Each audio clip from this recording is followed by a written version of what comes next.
Hello friends, welcome back to pretty corner. Radhe Radhe दोस्तों। तो देखिए, आज की वीडियो में मैं आप लोगों के साथ शेयर करूंगी कि हम अपने घर पे कन्या पूजन कैसे करते हैं। तो चलिए मैं दिखा देती हूँ आपको। वीडियो को शुरू कर लेते हैं और अगर अच्छा लगे तो आप लाइक ज़रूर कर दीजिएगा।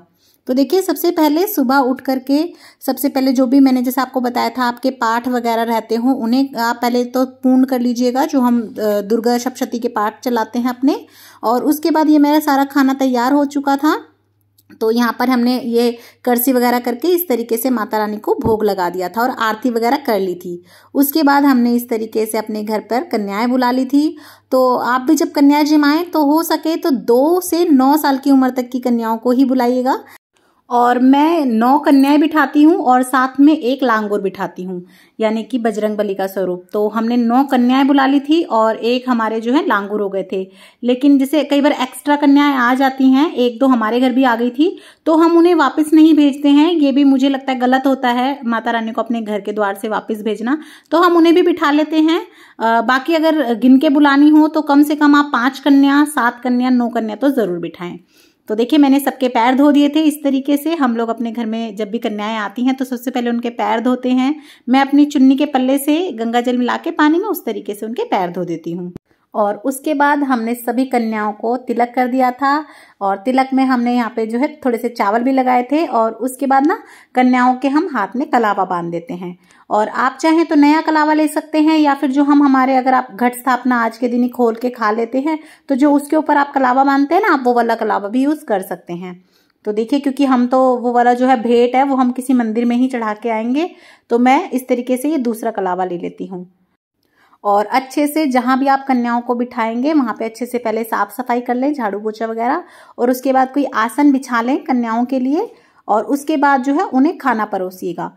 तो पहले तो मैं भी जो है कन्याओं को जो है ना कई बार डिस्पोजल वाली प्लेट में खाना खिला देती थी, लेकिन वो बिल्कुल अच्छी नहीं रहती, ना तो हमारे एनवायरनमेंट के लिए और ना ही बच्चों के और बड़ों के किसी के भी स्वास्थ्य के लिए अच्छी रहती हैं वो।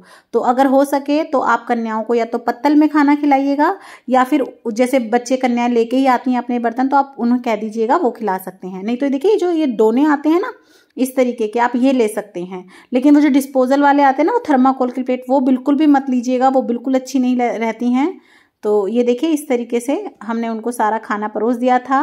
चने, हलवा, आलू की सब्जी, पेठे की सब्जी और पूरी। इस तरीके से आप तसल्ली से बिठाकर जो है कन्याओं को भोजन करवाइएगा।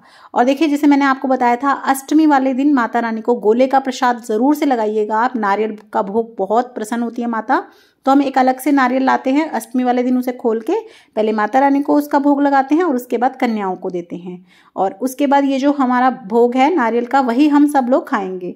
और जो व्रत का पारण करना होता है वो आपको ना, जैसे मान लीजिए अगर आपने दुर्गा सप्तशती के पाठ अपने पहले नहीं कर पाए हैं जल्दी की वजह से, तो कोई बात नहीं, आप कन्या जिमा के फिर अपने पाठ कंप्लीट करके फिर अपना जो है आप व्रत का पारण कीजिएगा। और कई बार हम भूल जाते हैं कन्याओं को जो है पानी देना।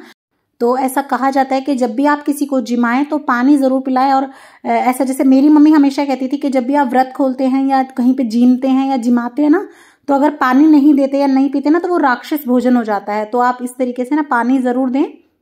और ये देखिए, मेरा बेटा भी मेरी साथ में हेल्प करवा देता है।